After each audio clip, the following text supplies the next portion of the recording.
ஒரு முறை ஒரு சில வருடங்களுக்கு முன்பாக ஒரு குடும்பத்திலிருந்து ஒரு சம்பவத்தை நான் கேள்விப்பட்டேன். இந்த குடும்பத்துல இருந்த பெரியவர் என்னிடத்துல ஒரு காரியத்தை பகிர்ந்து கொண்டார்.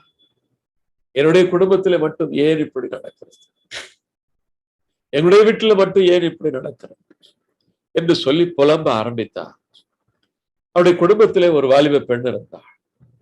அவளுக்கு ஒரு ஆசை, கன்னியராக போக வேண்டும், ஒரு கான்வென்ட்ல சிஸ்டராக இருக்க வேண்டும் என்று ஒரு ஆசை. அதுவும் ஒரு கார்மல் கான்வென்ட்ல சிஸ்டரா போக வேண்டும், அடைபட்ட ஒரு மடத்துல சிஸ்டராக இருக்க வேண்டும் என்கிற ஒரு ஆசை. அவர்களும் சந்தோஷத்தோடு அந்த பெண்ணை கார்மல் ஆசிரமத்திற்கு அனுப்பினார்கள். அந்த ஆசிரமத்துல 1-2 வருடங்கள் இருந்த பொழுது திடீரென்று ஒரு நாள் அந்த கான்வென்ட்ல இருந்து அவர்களுக்கு போன் பண்ணி, உங்களுடைய மகள் மென்டல் ஆகிவிட்டாள், உங்களுக்கு பைத்தியம் பிடித்ததை போல நடந்து கொள்கிறார், நீங்கள் வந்து அழைத்து கொண்டு போங்கள் என்று சொல்லிவிட்டார்கள். அங்கே போன பொழுது அவள் அப்படித்தான் இருந்தாள். வீட்டிற்கு அழைத்து கொண்டு வந்தார். ஒரு மருத்துவரிடத்திலே கொண்டு போய் காண்பித்தார். அந்த மருத்துவரும் கிறிஸ்தவர் அல்ல. அவளுடைய நாடியை பிடிப்பதற்காக கையை இப்படி பிடித்தார். கையை பிடித்த உடனே அந்த பெண் ஒரு உதறி விட்டு, இப்படித்தான் பிடிச்சாங்க, நான் எந்த தப்பும் பண்ணலன்னு சொல்லி கத்த ஆரம்பித்து விட்டார்.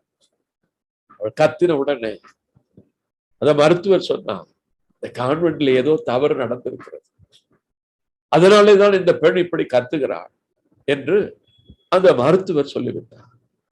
அது அவருக்கு பெரிய மனவேதனையாகிதான் எனக்கு போன் பண்ணி, ஏன் இப்படி நடக்கிறது, என்ன நடந்தது? இந்த உலகத்திலே பல கேள்விகளுக்கு பதில் தெரியாமல் இருக்கலாம். பரிசுத்த ஆவியானவர் இடத்துல எல்லா கேள்விகளுக்கும் பதில் உண்டு. ஆமென், அல்லேலூயா. நானும் ஆண்டவரிடத்துல இந்த காரியத்தை குறித்து, ஆண்டவரே என்ன நடந்தது, என்ன இவர்களுக்கு என்ன பதில் சொல்லுவது அப்படின்னு ஜெபிக்கும் பொழுதுதான் ஆண்டவர் சொன்னார், அங்கே ஒன்றும் நடக்கவில்லை, அந்த பெண் தலையிலே அடிபட்டு விட்டது, தலையிலே பட்ட அடியினாலே தான் அதை அவள் சரியாக கவனிக்காமல் விட்டு விட்டாள், அதுதான் அவளை இப்படி பண்ண வைக்கிறது என்று சொன்னார். நான் அவளுடைய வீட்டிற்கு போன் பண்ணி, பிரதர், ஆண்டவர் இப்படித்தான் சொல்லுகிறார், அடிபட்டதற்குரிய மருந்தை மருத்துவரிடத்திலே கொடுக்க சொல்லுங்கள், அந்த கான்வென்ட்லேயே விசாரித்து பாருங்கள் தலையிலே அடிபட்டதா என்று கேட்ட பொழுது அவர்கள் போன் பண்ணி கேட்டிருக்கிறார்.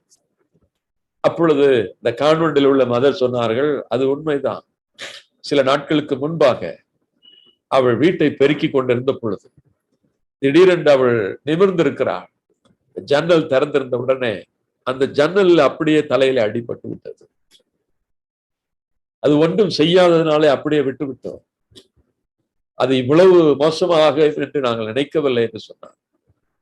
அதன் பிறகு சரியான மருத்துவ உதவி கிடைத்த உடனே அவள் சுகமானாள். Praise the Lord, hallelujah.